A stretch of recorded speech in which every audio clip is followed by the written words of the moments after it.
G'day and welcome to another edition of the RDFNL Footy Show. Looking ahead to the next big round of action, round 9 in the RDFNL. I'm Yeendy. I'm here with Tara Murray from the Star Weekly. Thanks so much for joining us. Another big weekend ahead. It is, I think, and you're looking at it. There's a few interesting matches. You've got a couple which you look on paper will be you'd think would be one-sided, but then there is a few interesting matches which could impact the ladder as well.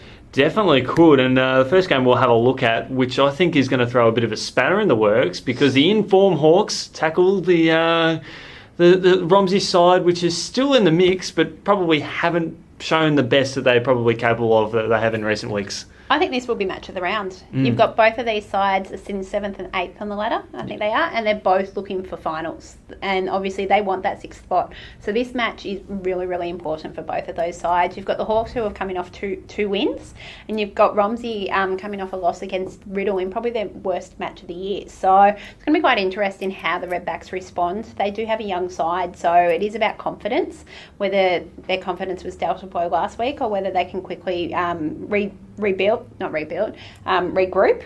and get it going again. Will Romsey win this one? I tipped Romsey. I think they are. I think what we're seeing this year, they deserve to be tipped. You look, they've knocked off Rupert's Wood and Diggers Rest, so I think they deserve that other second chance. I'm gonna follow my heart, but I'm also going to follow the balance of the competition and go Wood and Heskett in this one, because I'll you help verify that reason to jump to the next game that we're going to look at, and that's Riddle Sunbury Kangaroos. Now, I'll say Wood and Heskett win, Sunbury Kangaroos win. All of a sudden, we've got 8 sides firmly in the mix of playing in the big final series. And I think the Hawks are a really, really good chance in this. I've tipped Romsey, but I'm not confident on that result. It's not a confident tip as you would be with. No, and that's what you mentioned, that the next match is your Sunbury Kangaroos and Riddle, and that's going to be a really, really interesting match. Obviously, Sunbury Kangaroos are coming off a loss against Macedon. You've got Riddle, who's coming off their best performance of the year, knocking off Romsey. And the game's out at Riddle, where Sunbury Kangaroos, I think, have won once, I think, in the last 30 years or something. Yeah, they've had a horrible run out there. It's a horrible record out there, so there is a big monkey on the Kangaroos' back out there. Do you think they can get the job done? I think they can. You look, they've had 3 losses against sides that are above them on the ladder. They've been able to get the job done against sides that are below them on the ladder. So this is, and even the ones that are around them, like a Wallen. So I think Sunbury Kangaroos can get the job done. I hope they're probably hoping they get a couple of players back, because they did have quite a few missed last week, which will help them. But obviously, I think it's going to be a really good match. Yeah, it certainly will be. I mean, you look at matches that could go either way. This is going to be the one. And the Sunbury Kangaroos, they've got to come a long way back to win this one, considering, as you mentioned, they've their horrible run down at the at Riddles Creek Reserve, which has been tough for them. And the Bombers, they've been in top form. I like how they've used Ben Sonigan in recent weeks. They've been able to put him anywhere. He did kick 6 goals last week, so and he's been the saviour in many of the games between the two sides in the past. It is, and obviously it will be an interesting match, and you think Bombers have confidence now.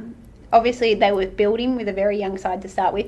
Now they've sort of got their system right. You lose 2 key forwards. I know Nolan did play a lot of matches, but obviously it wasn't the performance we'd seen. He wasn't really a factor anyway. No, exactly. And now they're sort of getting that mix down forward, and Sonigan's gone down there a couple of times. I think he's kicked 6 twice now. Yeah. It does make a big difference for the Bombers. Yeah, and Matt Said's been playing a bit down there as well, which is interesting. As a footy fan or as a league fan, I'd hope the Sunbury Kangaroos get up, because I do want to have first to 8 still firmly in the mix. But the Bombers' winning form is good form as we look ahead to another big game. And another one that could go either way, it's Wallen versus Diggers Rest. I think Diggers Rest will get over the line, but Wallen, this is a test. They haven't been able to match it with those top sides. It's 1 or 2 quarters have let them down. I think Sunbury Kangaroos was a good example of that.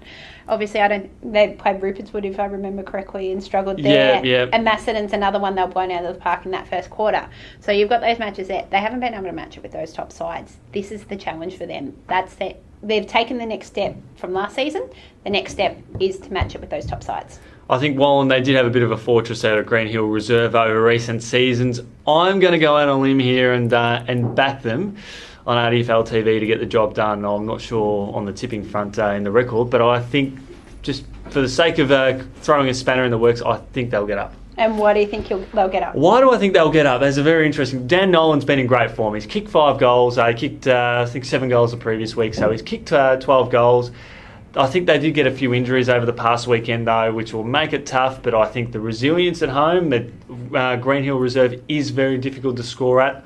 Well, whether I believe he's going to be pretty ordinary, I think that's going to be that. Well, I believe Diggers Rest, they've got a better side on paper, but that's my reason to justify it. Yeah, I'm still back in the Barras, but it's good to see you're off the fence this week. Well, I only live 5 5-minute walk around from the ground, so I don't know if I'll be welcomed into the facilities if I if I was strongly against them every week. But anyway, they are lovely people down at the Borough.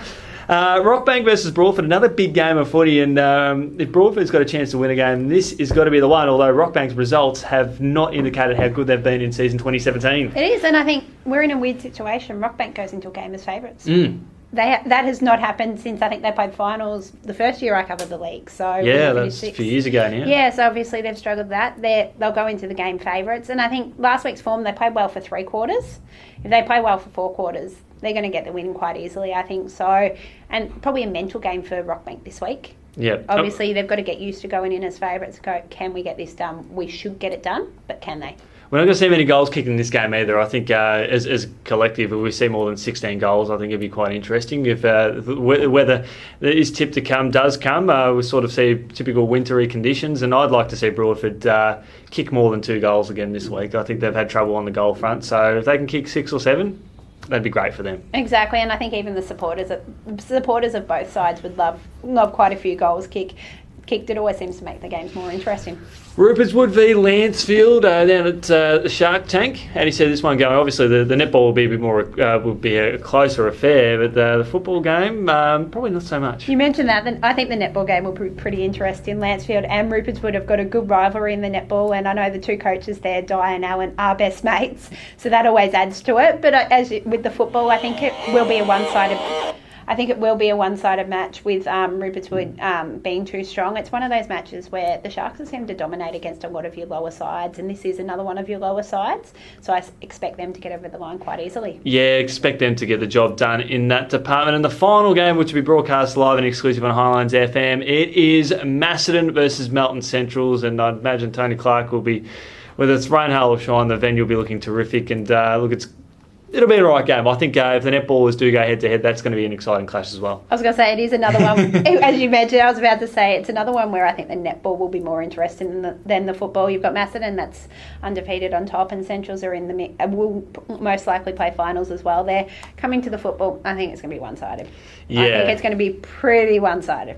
Yeah, exactly. Slippery conditions, it'll probably favour the Cats anyway. If the conditions are quite heavy underfoot, they tend to perform quite better. I think the last time these 2 teams played, Macedon had the performance that I've never seen before. They kicked 17 goals straight from the second quarter to the third quarter, and the ground was in its worst condition, but they were still able to find the goal. So I think Macedon tend to play those conditions reasonably well, particularly at their ground. It is, and for Centrals, it's about being competitive around the ball, if they're not necessarily getting the scoreboard pressure, but still in the contest. Yeah. And that's the focus for them.